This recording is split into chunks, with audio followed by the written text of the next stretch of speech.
Coming up on Arirang News. This morning, Japan began releasing the second batch of Fukushima wastewater, meaning another 7,800 tons of it will be heading into the Pacific Ocean. This despite rising protests from neighboring countries and its own fishing industry.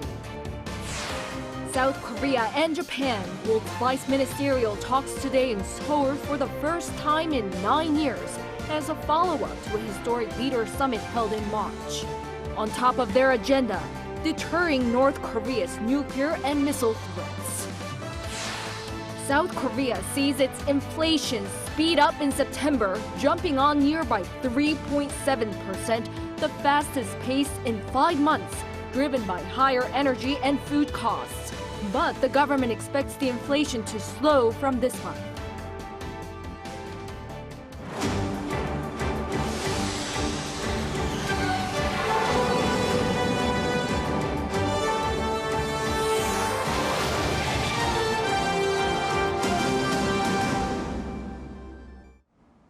Good evening, it's 9 p.m. here in Seoul.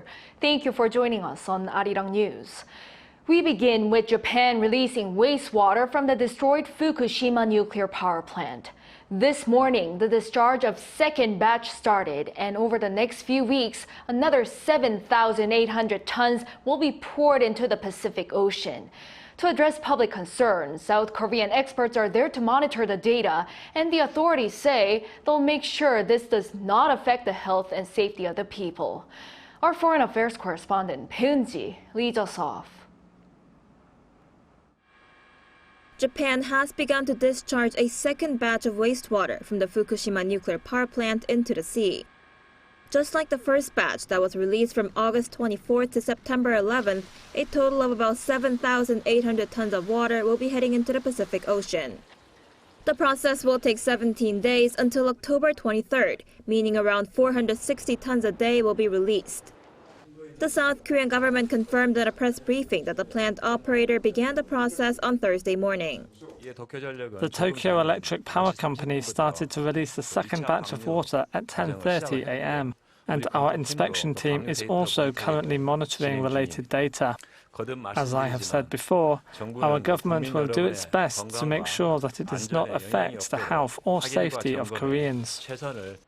But despite government reassurances, civic groups in South Korea rallied outside the Japanese embassy in Seoul on Thursday, holding up signs that read, "Stop ocean dumping."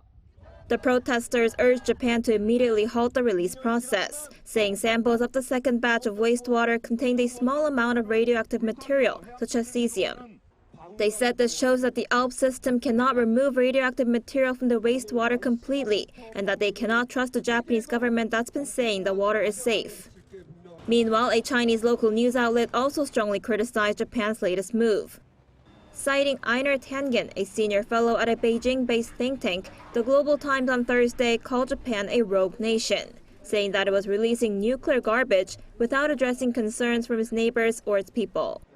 This comes as Japan was hit hard by China's decision to drastically cut Japanese seafood imports. In August, when Japan began the first release, imports fell by around 70% compared to the same month a year earlier. Despite concerns, Japan plans to discharge about 2% of the wastewater stored in the Fukushima power plant by March next year. A total of 1.34 million tons of water, enough to fill 500 Olympic-sized swimming pools, will be discharged over the next 30 years. This means Japan will have to release a larger amount of water starting next year. Peunji, Arirang News. Signs of improvement continues to be seen in the bilateral relationship between South Korea and Japan. Today in Seoul, high-ranking officials from the two countries sat down, with North Korea's provocation being top of their agenda. It was the first meeting of its kind in 9 years, as talks had been halted since 2014. Choi Min-jung reports. South Korea and Japan held vice-ministerial talks on Thursday in Seoul as a follow-up to a historic leader summit held in March. Seoul's first Vice Foreign Minister Jang Ho-jin and his Japanese counterpart Masataka Okano met at South Korea's Foreign Ministry, where they held a strategic dialogue. Talks had been halted since 2014 due to deteriorating relations. This strategic dialogue, which resumed for the first time in 9 years, involved in-depth discussions on a wide range of areas such as bilateral relations, as well as regional and global issues. In a statement, the Foreign Ministry said that the two sides addressed North Korea issues, including the regime's recent meetup with Russia. The vice ministers also strongly condemned North Korea's continued nuclear and missile provocations. They reportedly agreed to a united response based on close cooperation with the United States. Chang and Okano said cooperation to improve North Korea's human rights issues should be further promoted next year, when Seoul, Washington, and Tokyo will simultaneously serve as members of the UN Security Council. The officials hope that the dialogue would be an opportunity to discuss ways to further advance Seoul-Tokyo relations. This comes as Okano said that South Korea and Japan are important neighboring countries that should cooperate as partners on bilateral relations and various international community tasks. The two sides also agreed to revitalize trilateral ties with China following last week's high-level meeting held between the three Asian countries. Okano also met with Seoul's Foreign Minister Park Jin in the afternoon, where Park emphasized the need for close cooperation. South Korea and Japan's soured relations have been improving after Seoul earlier this year came up with a solution to compensate the Korean victims of Japan's wartime forced labor on its own. Choi Min-jung, Arirang News. South Korea sees its inflation speed up in September, jumping on year by 3.7%, the fastest pace in 5 months, driven by higher energy and food costs. But the government expects the inflation to slow from this month. Our Park Gon-woo explains. Consumer prices in South Korea saw their biggest jump in 5 months in September.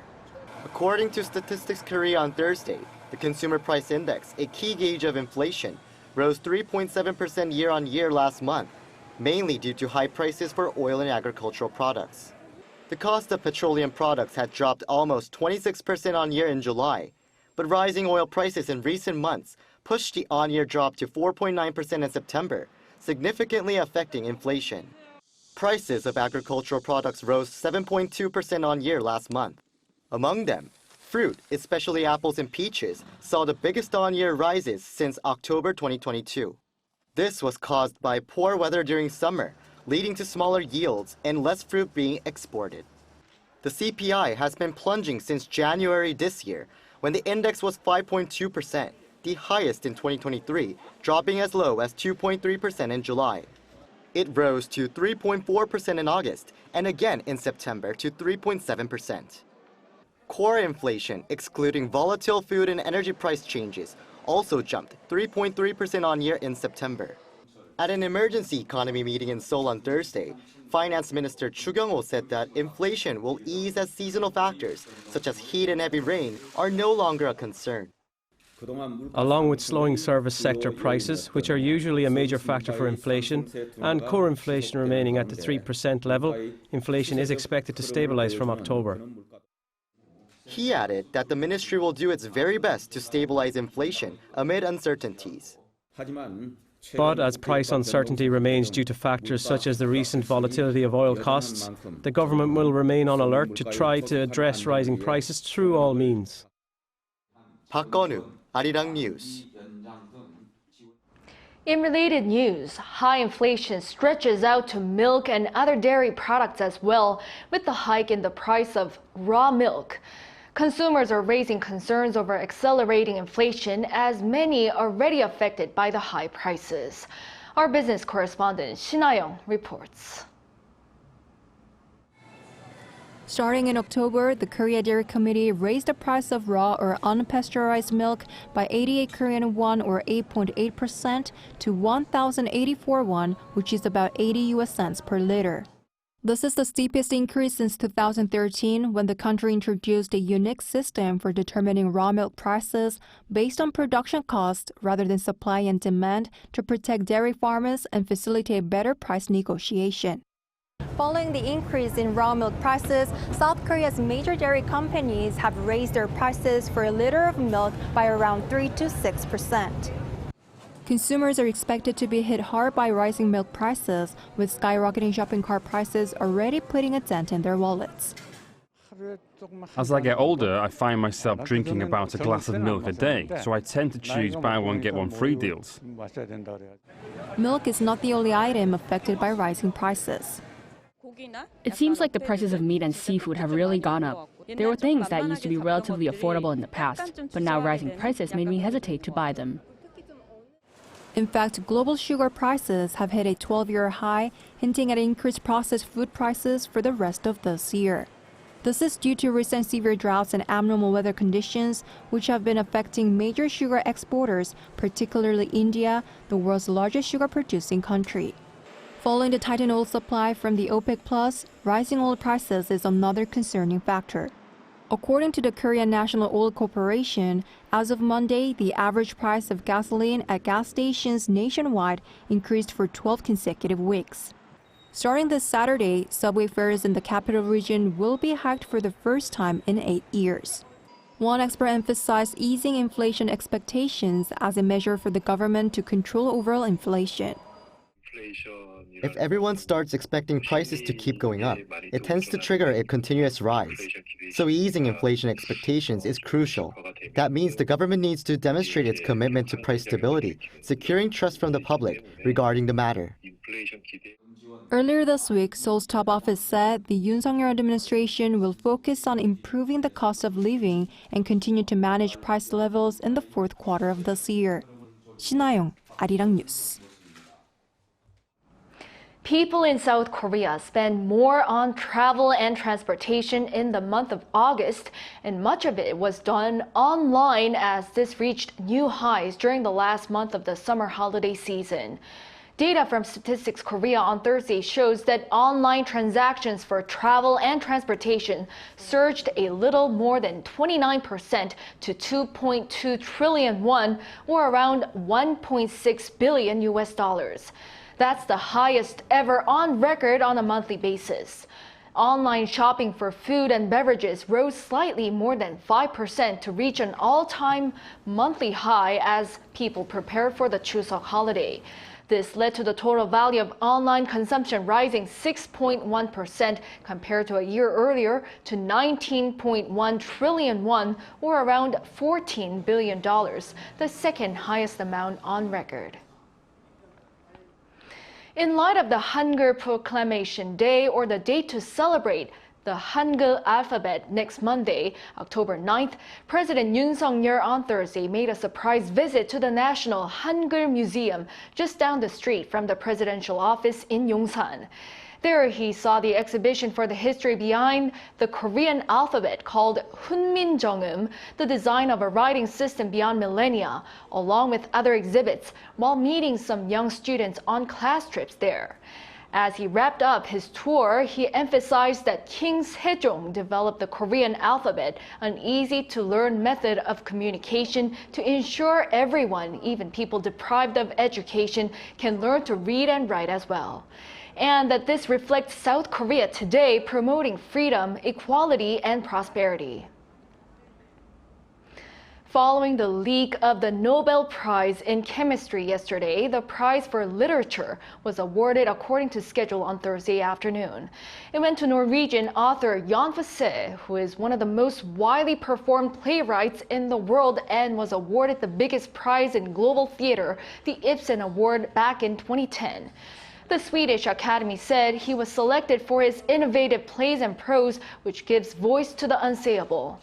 The remaining Nobel Prizes to be announced are those in peace and economic sciences, due on Friday and next Monday, respectively.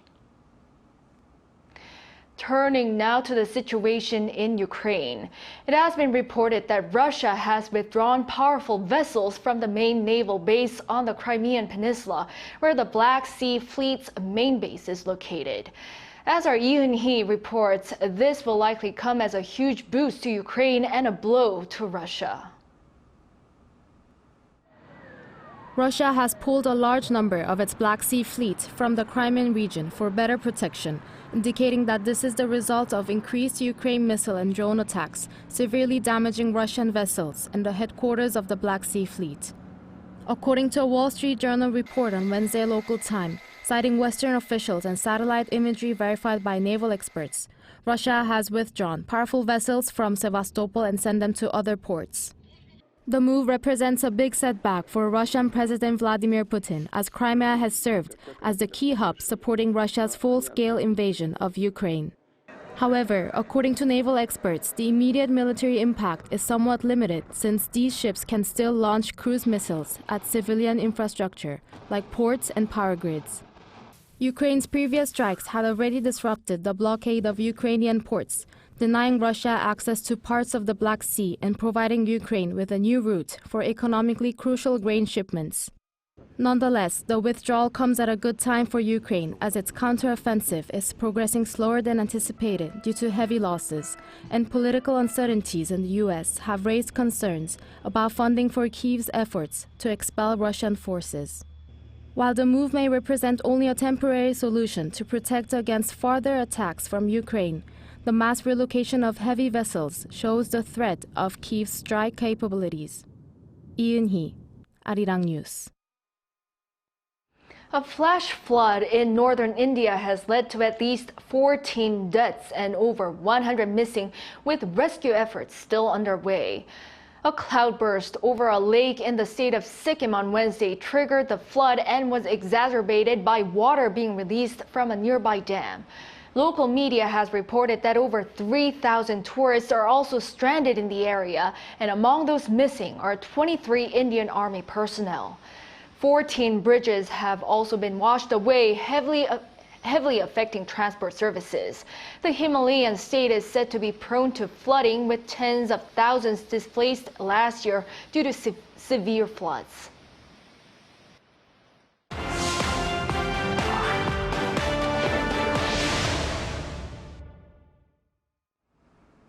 Now over in Hangzhou, South Korea claimed many more medals again today, including in women's handball and basketball. Our sports reporter Choi Soo-hyung delivers us the latest. Today, South Korea added many more medals. In women's handball, South Korea took silver, losing to Japan 29-19. South Korea boasts the strongest squad in Asia, winning 7 out of 9 Asian Games since the sport was introduced in 1990, except for the 2010 Hangzhou Asiad and this time. South Korea beat North Korea 93-63 in women's basketball, taking bronze. The South Korean women's basketball team has consistently got medals, earning them in 4 consecutive Asian Games, with a silver in 2010, gold in 2014, and another silver in 2018 when they competed as a unified team with North Korea. This time around, it was the first time at the Asian Games that South and North Korea had faced each other for a medal in basketball. In jiu-jitsu, Chu Sung-hyun won a bronze medal. Ju defeated Mongolia's Chojam Tuvdantarva in the men's under 69 kg match to earn a place on the podium. In the semi-finals, Ju lost due to a submission in just 4 minutes and 43 seconds. Another silver medal for South Korea's archery team, earning its 4th medal from the sport in this Asiad.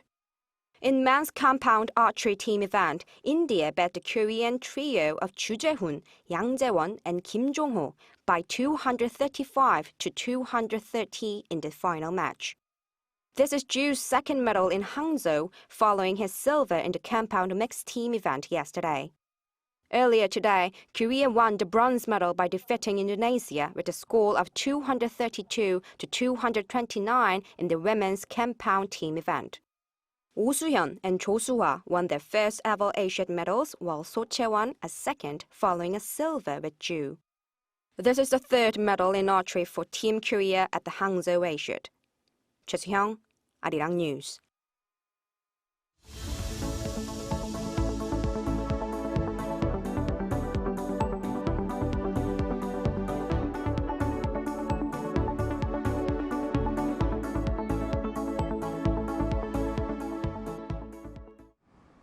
And staying with sports, in 1930, the first edition of the FIFA World Cup was held in Uruguay.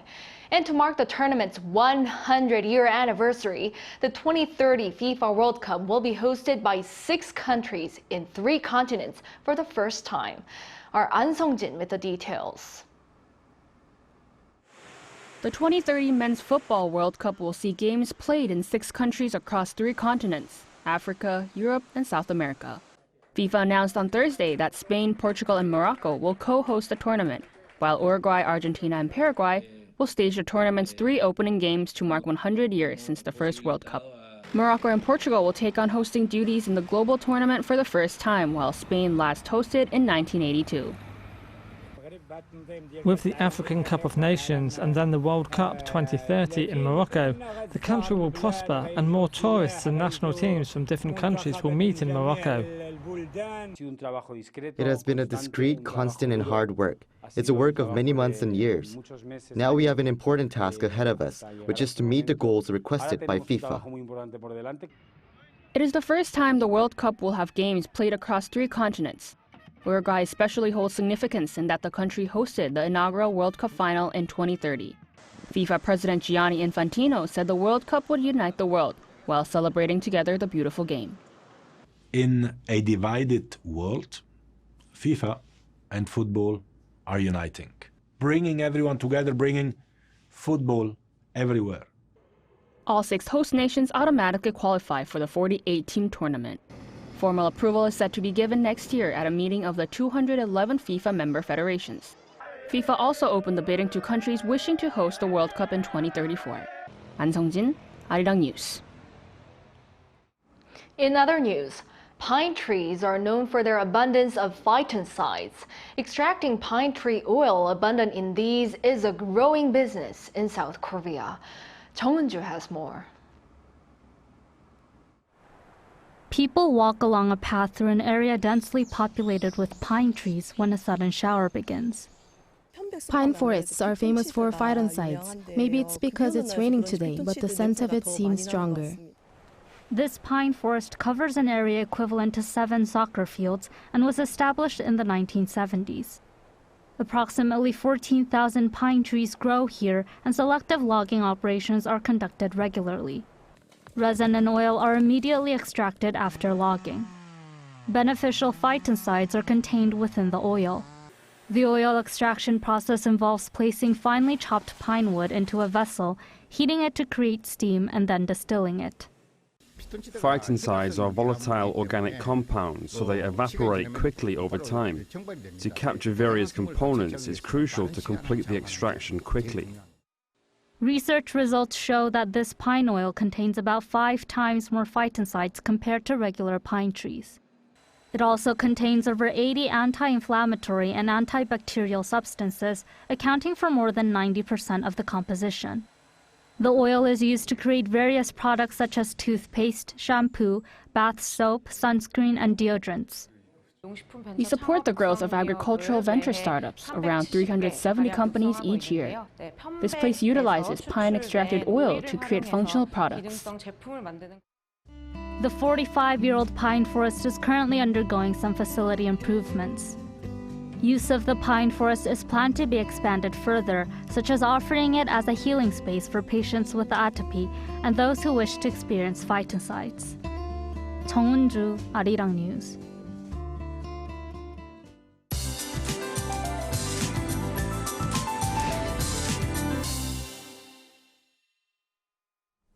Another chilly morning is ahead of us tomorrow. Seoul will see morning temperatures in the similar range at 10 degrees Celsius, but highs will jump significantly to 21 degrees. Other regions such as Hangzhou and Daegwallyeong will see a huge gap in temperatures between day and night. Make sure to dress in layers. In the meantime, all coastlines surrounding the peninsula will see gusty offshore winds. Violent winds are conducive to creating high ocean waves as well. Also, with lows dropping significantly overnight, frost and ice will be seen again. Keep in mind that frost and freezing conditions could damage crops and other sensitive vegetation. Morning conditions will be chilly for most regions. Seoul will be starting off at 10 degrees Celsius. Partly cloudy skies are in the forecast for most regions. Seoul, Daejeon, and Gwangju will peak at 21 degrees. Busan will be topping at 23 degrees Celsius. For the time being, highs will hover around 22 degrees here in Seoul. Starting on Sunday, clear skies will make a return. That's all for now, and here are the weather conditions around the world.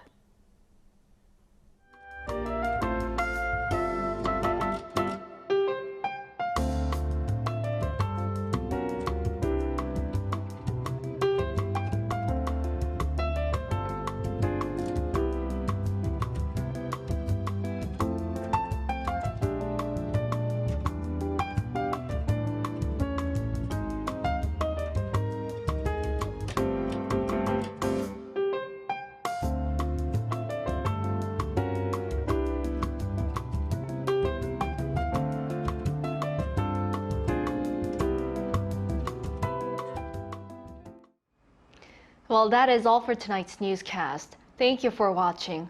We'll be back tomorrow with the most up-to-date news. Good night.